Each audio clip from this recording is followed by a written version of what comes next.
खबरों के बुलेटिन के स्पॉन्सर ने रियल्टर गुरजितेंद्र सिंह रंधावा। हर तरह की प्रॉपर्टी खरीदण ते वेचण लई तुसीं कॉल कर सकते हो।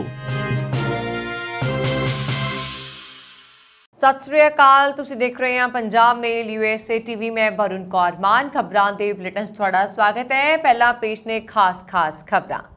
तेजी नाल भारत की नागरिकता छड्ड रहे ने लोग। जून तक बहुत सारे लोगों ने छड्डिया है देश। कैनेडा च एंट्री लई ट्रूडो सरकार ने खोलिया नवा राह। पंजाबियों लई सब तो वड्डा मौका। चोणां दे नतीजे पलटाउण दी कोशिश करन दे मामले दे विच ट्रंप नूं नहीं मन्निया गया कसूरवार। अमरीका मैक्सीको सरहद नेड़े रियो ग्रांडे विच 2 लाशां मिलियां, अधिकारियों का बयान। अमरीका च नकाबपोश लुट लई स्टोर विच होए दाखल। सिख स्टोर मालक ने अपने जस्टिस मोड़ नाल लुट की कोशिश नूं कीता नाकाम। वीडियो होई हर पासे वायरल। न्यू जर्सी सूबे की पहली गैर गोरी लेफ्टिनेंट गवर्नर शीला ओलिवर की मौत। अमरीकन रैपर कार्डी बी वालों सुटिया गया माइक 82 लाख रुपए च होया नीलाम। ते हुण इन्हां खबरां दा विस्तार। अमरीका कनेडा सने देश विदेश दीआं होर बहुत सारियां खबरां।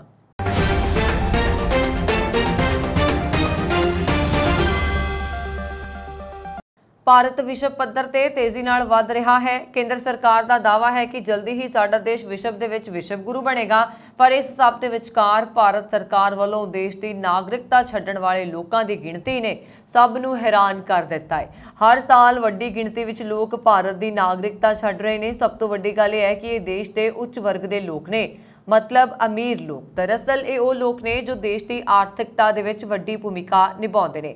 अजिहे च जेकर लोग हर साल भारत की नागरिकता छड्ड दिंदे ने तां आउण वाले समय च देश की 5 ट्रिलियन अर्थव्यवस्था का सुपना किवें पूरा होएगा, ये सोचण वाली गल है। भारत सरकार ने इस बारे रिपोर्ट दी है, जिस अनुसार जून 2023 तक 10-20 हज़ार नहीं सगों 87,026 लोग भारत की नागरिकता छड्ड चुके ने। दरअसल भारतीय विदेश मंत्रालय ने संसद में एक सवाल का जवाब देंदे हुए यह आंकड़े दस्से ने। भारत की नागरिकता छड्ड के ये लोग दुनिया के 135 देशों च अपना नवा ठिकाना बना रहे हैं। भारत सरकार की रिपोर्ट के अनुसार साल 2011 तो हुण तक तकरीबन 17 लाख भारतीयों ने अपनी नागरिकता छड्ड दी है। खास करके अजिहे लोग जो इस देश विच अमीर मन्ने जाते हैं। विदेश मंत्रालय की रिपोर्ट के अनुसार साल 2022 विच सब तो वध 2,25,620 भारतीयों ने अपनी नागरिकता छड्ड दी है। हुण सवाल ये उठता है कि इन्ने लोग भारत की नागरिकता क्यों छड्ड रहे हैं। माहिरां दा मनना है कि अजिहे बेहतर मौकों, बेहतर सेहत संभाल और जीवन की बेहतर गुणवत्ता लई लोग भारतीय नागरिकता छड्ड रहे ने। इस तो इलावा अजिहियां कई समस्यावां ने जिस कारण लोग भारत की नागरिकता छड्ड के दूजे देशों की नागरिकता लै रहे ने। कैनेडा सरकार ने कारपेंटर, प्लंबर और वैल्डरां तो एक्सप्रैस एंट्री अधीन पीआर दीआं अर्जियां लैण दा सिलसिला 1 अगस्त तो शुरू कर दिता है। इमीग्रेशन मंत्री मार्क ने कहा कि किरतियां की जरूरत पूरी करने वास्ते एक कदम कारगर साबित होएगा। दूजे पासे कौमांतरी विद्यार्थियों की गिणती भावें सारे रिकॉर्ड तोड़ रही है, पर स्टडी वीज़ा लई अर्जी दायर करने वाले 5 विचों 2 जणियां नूं वीज़ा नहीं मिलता। 2020 दीआं राष्ट्रपति चोणां दे नतीजिਆਂ ਨੂੰ ਪਲਟਣ ਦੀ कोशिश करन दे मामले दे विच अमरीका के साबका राष्ट्रपति डोनाल्ड ट्रंप ਨੂੰ कसूरवार करार नहीं दिता गया। इस मामले दे विच जस्टिस डिपार्टमेंट के स्पैशल काउंसल जैक वालों दोषी करार दिते जाण तो 2 दिन बाद Trump Washington which federal court house which magistrate जज सामने पेश होए। नवे फैसले दे विच ट्रंप नूं इस मामले दे विच दोषी करार नहीं दिता गया। जिक्रयोग है कि ट्रंप जो कि 2024 ਲਈ Republican presidential primary front runner ਹਨ खिलाफ अमरीका खिलाफ साजिश रचन ਅਤੇ डेमोक्रेट जो बाइडन की जित ਨੂੰ ਦਿੱਤੀ गई मानता ਨੂੰ अमल ਵਿੱਚ ਲਿਆਉਣ ਦੇ ਰਾਹ 'ਚ ਅੜਿੱਕਾ ਢਾਉਣ ਦਾ ਦੋਸ਼ ਹੈ। ट्रंप ने इस मामले ਦੇ ਵਿੱਚ खुद ਨੂੰ बेकसूर ਦੱਸਿਆ ਤੇ ਉਹਨਾਂ ਦੀ लीगल टीम ने आखिया कि एक खुल के विचार प्रगट करन दी उन्हां दी आज़ादी उत्ते हमला है। इस तो इलावा भी ट्रंप उत्ते कई होर मामले दर्ज ने जिन्हां दी सुनवाई अदालत विच चल रही है। 6 महीनों तो भी घट अरसे विच ट्रंप खिलाफ लिआंदा गया एक तीजा मुजरमाना मामला है। ਅਧਿਕਾਰੀਆਂ ਨੇ ਦੱਸਿਆ ਹੈ ਕਿ ਰਿਓ ਗ੍ਰਾਂਡੇ ਨਦੀ ਦੇ ਦੱਖਣੀ ਹਿੱਸੇ ਵਿੱਚ 2 ਲੋਕ ਮ੍ਰਿਤਕ ਪਾਏ ਗਏ ਨੇ। ਅਮਰੀਕਾ ਮੈਕਸੀਕੋ ਸਰਹੱਦ ਦੇ ਨੇੜੇ ਟੈਕਸਾਸ ਦੇ ਅਧਿਕਾਰੀਆਂ ਦੇ ਦੁਆਰਾ ਲਗਾਏ ਗਏ ਸੰਤਰੀ ਬੋਈਆਂ ਦੀਆਂ ਲਾਈਨਾਂ ਵਿੱਚ ਇੱਕ ਲਾਸ਼ ਫਸੀ ਹੋਈ ਮਿਲੀ। ਮੈਕਸੀਕੋ ਦੇ ਵਿਦੇਸ਼ ਮਾਮਲਿਆਂ ਦੇ ਸਕੱਤਰ ਅਤੇ ਮੈਕਸੀਕੋ ਦੇ ਮਾਈਗ੍ਰੇਸ਼ਨ ਇੰਸਟੀਚਿਊਟ ਦੇ ਇੱਕ ਬਿਆਨ ਦੇ ਅਨੁਸਾਰ ਪੀਏਡਰਾਸ ਨੇਗਰਾਸ ਦੇ ਬੀਟਾ ਸਮੂਹ ਦੁਆਰਾ ਬॉयਜ਼ ਦੇ ਖੇਤਰ ਵਿੱਚ ਇੱਕ ਦੂਜੀ ਲਾਸ਼ ਦੀ ਵੀ ਖੋਜ ਕੀਤੀ ਗਈ। ਟੈਕਸਸ ਦੇ ਪਬਲਿਕ ਸੇਫਟੀ ਵਿਭਾਗ ਨੇ ਬੁੱਧਵਾਰ ਦੁਪਹਿਰ ਨੂੰ ਈਗਲ ਪਾਸ ਟੈਕਸਸ ਵਿੱਚ ਮੈਕਸੀਕਨ ਕੌਂਸੂਲੇਟ ਨੂੰ ਸੂਚਿਤ ਕੀਤਾ ਕਿ ਫਲੋਟਿੰਗ ਬੈਰੀਅਰਾਂ ਦੇ ਦੱਖਣੀ ਹਿੱਸੇ ਵਿੱਚ ਵਿਅਕਤੀ ਮ੍ਰਿਤਕ ਮਿਲਿਆ ਹੈ। ਮ੍ਰਿਤਕ ਪਾਇਆ ਗਿਆ ਹੈ। Mexican national institute of migration ਦੀ ਸਹਾਇਤਾ ਯੂਨਿਟ ਦੇ ਮੈਂਬਰ ਵਿਦੇਸ਼ ਮੰਤਰਾਲਾ ਦੇ ਅਨੁਸਾਰ ਲਾਸ਼ ਨੂੰ ਮੁੜ ਪ੍ਰਾਪਤ ਕਰਨ ਦੇ ਲਈ ਯਤਨਾਂ ਦੀ ਅਗਵਾਈ ਕਰ ਰਹੇ ਨੇ। ਮੰਤਰਾਲਾ ਨੇ ਬੁੱਧਵਾਰ ਨੂੰ ਇੱਕ ਬਿਆਨ 'ਚ ਕਿਹਾ ਕਿ ਹੁਣ ਤੱਕ ਮੌਤ ਦੇ ਕਾਰਨ ਕੀ ਨੇ ਇਸ ਬਾਰੇ ਨਹੀਂ ਪਤਾ ਲੱਗ ਸਕਿਆ ਤੇ ਵਿਅਕਤੀ ਦੀ ਜਿਹੜੀ ਨੈਸ਼ਨੈਲਿਟੀ ਹੈ, ਕਿੱਥੋਂ ਦੀ ਹੈ, ਕੌਮੀਅਤ ਕੀ ਹੈ, ਇਸ ਬਾਰੇ ਉਹ ਹੱਲੇ ਅਣਜਾਣ ਨੇ। ਤੁਸੀਂ ਇੱਕ ਵੀਡੀਓ ਸੋਸ਼ਲ ਮੀਡੀਆ ਤੇ ਦੇਖੀ ਹੋਣੀ ਹੈ। ਬੀਤੇ ਦਿਨੀ ਨਿਊ ਜਰਸੀ ਦੀ ਲੈਫਟੀਨੈਂਟ ਗਵਰਨਰ ਸ਼ੀਲਾ ਓਲੀਵਰ ਦੀ ਸਥਾਨਕ ਹਸਪਤਾਲ 'ਚ ਮੌਤ ਹੋ ਗਈ। ਓਲੀਵਰ ਨੇ ਰਾਜ ਵਿਧਾਨ ਸਭਾ ਦੀ ਸਪੀਕਰ ਵਜੋਂ ਸੇਵਾ ਕਰਨ ਵਾਲੀ ਪਹਿਲੀ ਗੈਰ ਗੋਰੀ ਮੂਲ ਦੀ ਔਰਤ ਬਣ ਕੇ ਇਤਿਹਾਸ ਰਚਿਆ ਸੀ। ਓਲੀਵਰ 31 ਸਾਲ ਦੀ ਸੀ। ਲੈਫਟੀਨੈਂਟ ਗਵਰਨਰ ਸ਼ੀਲਾ ਓਲੀਵਰ ਜੋ ਨਿਊ ਜਰਸੀ ਦੇ ਸਭ ਤੋਂ ਪ੍ਰਮੁੱਖ ਗੈਰ ਗੋਰੇ ਨੇਤਾਵਾਂ ਵਿੱਚੋਂ ਇੱਕ ਬਣ ਗਈ ਸੀ ਅਤੇ ਸ਼ਹਿਰਾਂ ਨੂੰ ਮੁੜ ਸੁਰਜੀਤ ਕਰਨ ਤੇ ਬੰਦੂਕ ਹਿੰਸਾ ਵਿਰੁੱਧ ਉਸਨੇ ਜੋਸ਼ ਨਾਲ ਵਕਾਲਤ ਕੀਤੀ। ਨਿਊ ਜਰਸੀ ਦੇ ਗਵਰਨਰ ਫਿਲ ਮਰਫੀ ਦੇ ਦਫ਼ਤਰ ਦੁਆਰਾ ਜਾਰੀ ਉਸਦੇ ਪਰਿਵਾਰ ਦੇ ਇੱਕ ਬਿਆਨ ਦੇ ਅਨੁਸਾਰ ਮੌਤ ਦਾ ਕੋਈ ਕਾਰਨ ਨਹੀਂ ਦੱਸਿਆ ਗਿਆ ਹੈ। ਓਲੀਵਰ ਕਾਰਜਕਾਰੀ ਗਵਰਨਰ ਵਜੋਂ ਸੇਵਾ ਨਿਭਾ ਰਹੀ ਸੀ ਜਦੋਂ ਕਿ ਮਰਫੀ ਅਤੇ ਉਸਦਾ ਪਰਿਵਾਰ ਇਸ ਸਮੇਂ ਇਟਲੀ ਵਿੱਚ ਛੁੱਟੀਆਂ ਤੇ ਨੇ। ਉਸਦੇ ਦਫ਼ਤਰ ਨੇ ਕਿਹਾ ਕਿ ਉਸਨੂੰ ਸੋਮਵਾਰ ਨੂੰ ਹਸਪਤਾਲ ਵਿੱਚ ਦਾਖਲ ਕਰਵਾਇਆ ਗਿਆ ਸੀ ਅਤੇ ਮੰਗਲਵਾਰ ਨੂੰ ਉਸਦੀ ਮੌਤ ਹੋ ਗਈ। ਗਵਰਨਰ ਨੇ ਟਵੀਟ ਕਰਕੇ ਕਿਹਾ ਕਿ ਉਹ ਅਤੇ ਉਸਦਾ ਪਰਿਵਾਰ ਇਸ ਦੁਖਦਾਈ ਖਬਰ ਤੋਂ ਬਹੁਤ ਦੁਖੀ ਨੇ। ਉਹਨਾਂ ਨੇ ਕਿਹਾ ਕਿ ਓਲੀਵਰ ਨੂੰ ਲੈਫਟੀਨੈਂਟ ਗਵਰਨਰ ਵਜੋਂ ਨਾਮਜ਼ਦ ਕਰਦਿਆਂ ਮੈਂ ਹੁਣ ਤੱਕ ਦਾ ਸਭ ਤੋਂ ਵਧੀਆ ਫੈਸਲਾ ਲਿਆ ਸੀ। ਉਹ ਨਿਊ ਜਰਸੀ ਵਿੱਚ ਰਾਜ ਵਿਆਪੀ ਚੁਣੇ ਹੋਏ ਦਫ਼ਤਰ ਨੂੰ ਸੰਭਾਲਣ ਵਾਲੀ ਪਹਿਲੀ ਗੈਰ ਗੋਰੇ ਮੂਲ ਦੀ ਔਰਤ ਸੀ ਜਿਸ ਨੇ 2017 'ਚ ਮਰਫੀ ਦੇ ਨਾਲ ਸੀਟ ਜਿੱਤੀ ਅਤੇ ਫਿਰ 2021 ਵਿੱਚ ਉਹ ਰਾਜ ਸਰਕਾਰ ਵਿੱਚ ਇੱਕ ਜਾਣੀ ਪਛਾਣੀ ਸ਼ਖਸੀਅਤ ਬਣ ਗਈ। 2010 ਵਿੱਚ ਪਹਿਲੀ ਗੈਰ ਗੋਰੀ ਔਰਤ ਬਣ ਕੇ ਉਸਨੇ ਇਤਿਹਾਸ ਰਚ ਦਿੱਤਾ ਸੀ ਜਿਸ ਨੇ ਰਾਜ ਵਿਧਾਨ ਸਭਾ ਦੀ ਅਗਵਾਈ ਕੀਤੀ ਅਤੇ ਉਹ ਮੌਜੂਦ ਗਵਰਨਰ ਮਰਫੀ ਦੇ ਪੱਖ ਵਿੱਚ ਖੜੀ ਸੀ। ਉਸਨੇ ਕਾਰਜਕਾਰੀ ਗਵਰਨਰ ਵਜੋਂ ਸੇਵਾ ਕਰਦੇ ਹੋਏ ਕਾਨੂੰਨਾਂ ਵਿੱਚ ਕਈ ਬਿੱਲਾਂ ਤੇ ਦਸਤਖਤ ਕੀਤੇ। ਉਹ ਇੱਕ ਮਜ਼ਬੂਤ ਜਨਤਕ ਸਪੀਕਰ ਸਨ ਅਤੇ ਮਰਫੀ ਦੇ ਬਿੱਲ ਦਸਤਖਤਾਂ ਅਤੇ ਹੋਰ ਸਮਾਗਮਾਂ ਵਿੱਚ ਅਕਸਰ ਹਾਜ਼ਰ ਰਹਿੰਦੇ ਸਨ ਜਿੱਥੇ ਉਹਨਾਂ ਨੇ ਆਮ ਤੌਰ ਤੇ ਉਹਨਾਂ ਨੂੰ ਆਪਣੇ ਰੋਕਿੰਗ ਲੈਫਟੀਨੈਂਟ ਗਵਰਨਰ ਵਜੋਂ ਪੇਸ਼ ਕੀਤਾ ਸੀ। ਅਮਰੀਕਨ ਰੈਪਰ ਕਾਰਡੀ ਬੀ ਨੇ ਹਾਲ ਹੀ 'ਚ ਲਾਸ ਵੇਗਾਸ ਵਿੱਚ ਇੱਕ ਸੰਗੀਤ ਸਮਾਰੋਹ 'ਚ ਆਏ ਦਰਸ਼ਕਾਂ ਤੇ ਜੋ ਮਾਈਕ੍ਰੋਫੋਨ ਸੁੱਟਿਆ ਸੀ ਉਹ ਵਰਤਮਾਨ 'ਚ ਈਬੇ ਤੇ ਨਿਲਾਮ ਕੀਤਾ ਜਾ ਰਿਹਾ ਹੈ। ਪ੍ਰਦਰਸ਼ਨ ਦੇ ਦੌਰਾਨ ਗਾਇਕਾ ਤੇ ਇੱਕ ਡਰਿੰਕ ਸੁੱਟਣ ਤੋਂ ਬਾਅਦ ਕਾਰਡੀ ਨੇ ਕੰਸਰਟ ਵਿੱਚ ਆਏ ਲੋਕਾਂ 'ਚੋਂ ਇੱਕ ਤੇ ਮਾਈਕ ਸੁੱਟ ਦਿੱਤਾ ਸੀ। ਮਾਈਕ ਨੂੰ ਸ਼ਿਓਰ ਜ਼ੀਨ ਡਿਜੀਟਲ ਮਾਈਕ ਕਾਰਡੀ ਨੇ ਇੱਕ ਵਿਅਕਤੀ ਤੇ ਸੁੱਟਿਆ ਵਜੋਂ ਸੂਚੀਬੱਧ ਕੀਤਾ ਗਿਆ ਹੈ। ਇਸ ਨੂੰ ਲਾਸ ਵੇਗਾਸ ਦੇ ਕੁਝ ਪ੍ਰਮੁੱਖ ਨਾਈਟ ਕਲੱਬਾਂ ਨੂੰ ਆਡੀਓ ਸਹਾਇਤਾ ਪ੍ਰਦਾਨ ਕਰਨ ਵਾਲੀ ਇੱਕ ਆਡੀਓ ਕੰਪਨੀ ਦਾ ਵੇਬ ਦੇ ਮਾਲਕ ਸਕਾਟ ਫਿਸ਼ਰ ਦੁਆਰਾ ਨਿਲਾਮ ਲਈ ਰੱਖਿਆ ਗਿਆ ਹੈ। ਈਬੇ ਤੇ ਉਪਲਬਧ ਉਤਪਾਦ ਦੇ ਵਰਣਨ ਦੇ ਵਿੱਚ ਫਿਸ਼ਰ ਨੇ ਲਿਖਿਆ ਇਹ ਵਾਇਰਲ ਵੀਡੀਓ ਵਿੱਚ ਦਿਖਾਇਆ ਗਿਆ ਸ਼ਿਓਰ ਮਾਈਕ੍ਰੋਫੋਨ ਹੈ ਜੋ ਕਾਰਡੀ ਬੀ ਨੇ 29 ਜੁਲਾਈ 2023 ਨੂੰ ਡਰੈਸ ਬੀਚ ਕਲੱਬ ਵਿੱਚ ਇੱਕ ਵਿਅਕਤੀ ਤੇ ਸੁੱਟਿਆ ਸੀ।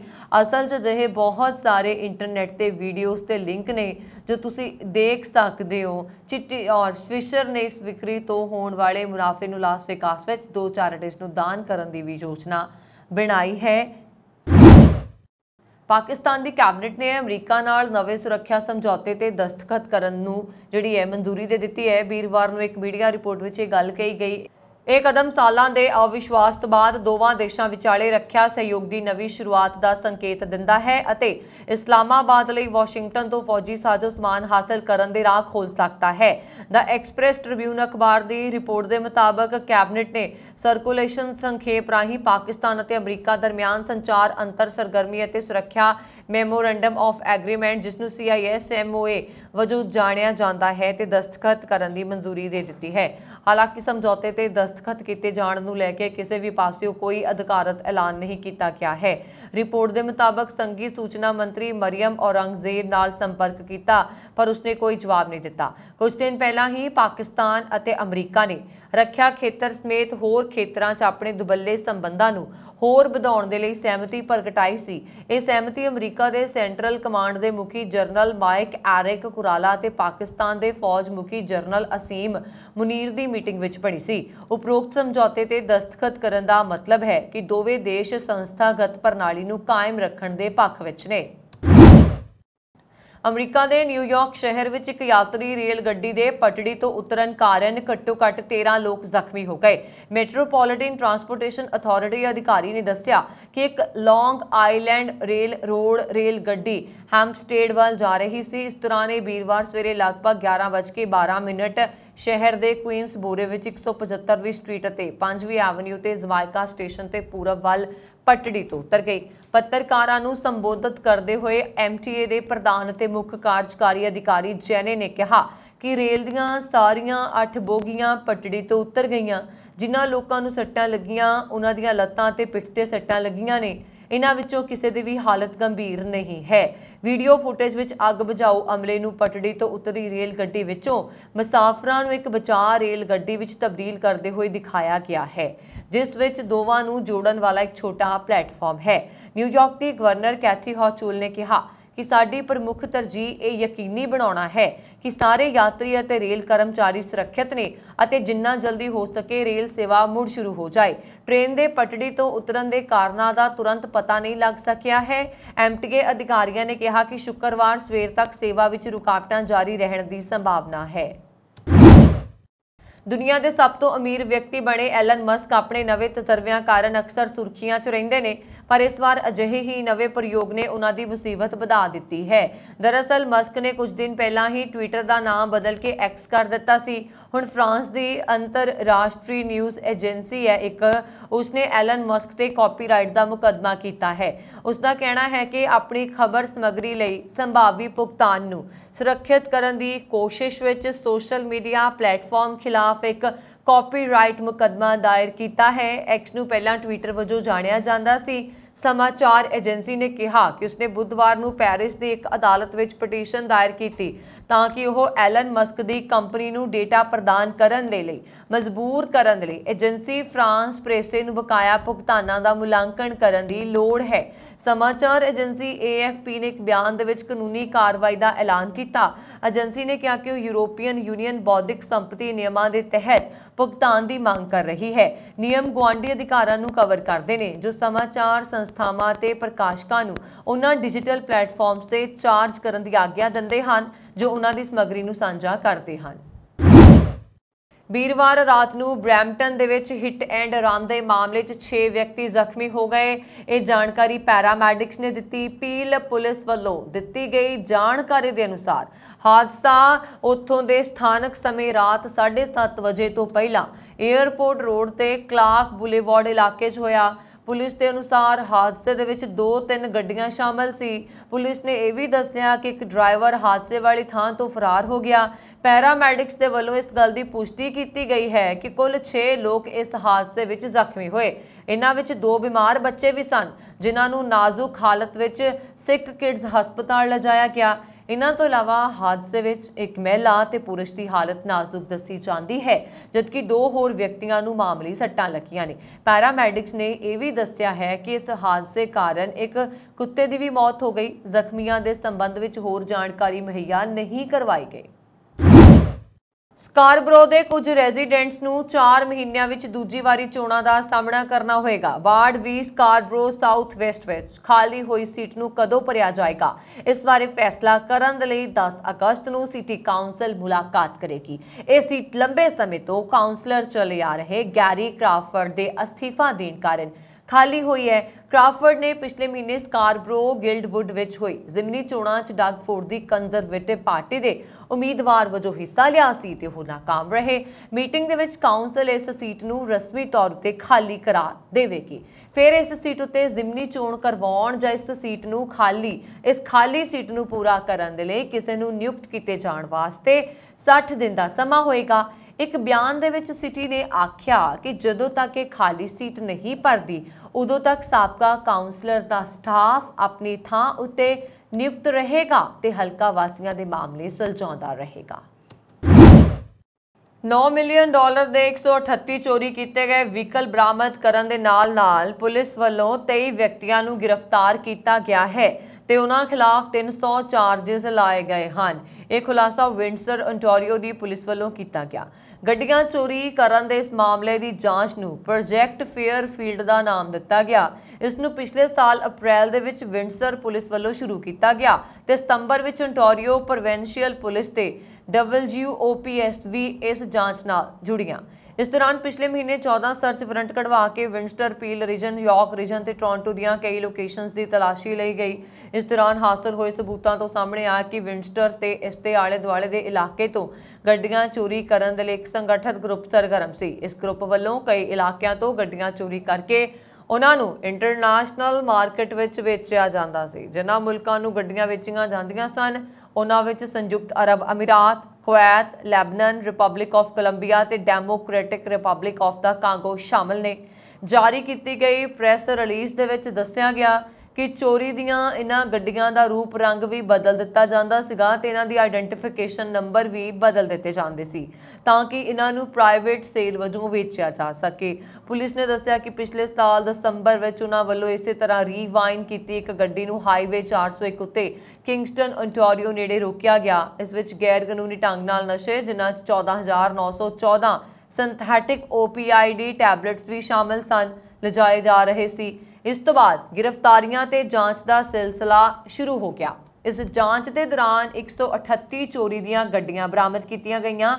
1050 ਮੈਟਾਮਾਈਨ ਦੀਆਂ ਗੋਲੀਆਂ, 4.9 pound cannabis, 1.1 pound cannabis concentrate, 320 gram cocaine, $1,44,635 Canadian currency ਤੇ 26,698 ਅਮਰੀਕੀ ਕਰੰਸੀ ਫੜੀ ਗਈ। ਇਨ੍ਹਾਂ ਨਸ਼ਿਆਂ ਦੀ ਬਾਜ਼ਾਰ ਵਿੱਚ ਕੀਮਤ $5,06,000 ਦੱਸੀ ਜਾਂਦੀ ਹੈ। WPS ਤੇ OPP ਦੇ ਜਾਂਚਕਾਰਾਂ ਨੇ ਦੱਸਿਆ ਕਿ ਉਹਨਾਂ ਨੇ Canada border services agency, London police service, peel regional police ਤੇ ਐਕਵਾਇਟ ਐਸੋਸੀਏਸ਼ਨ ਦੇ ਨਾਲ ਰਲ ਕੇ ਜਾਂਚ ਮੁਕੰਮਲ ਕੀਤੀ ਹੈ।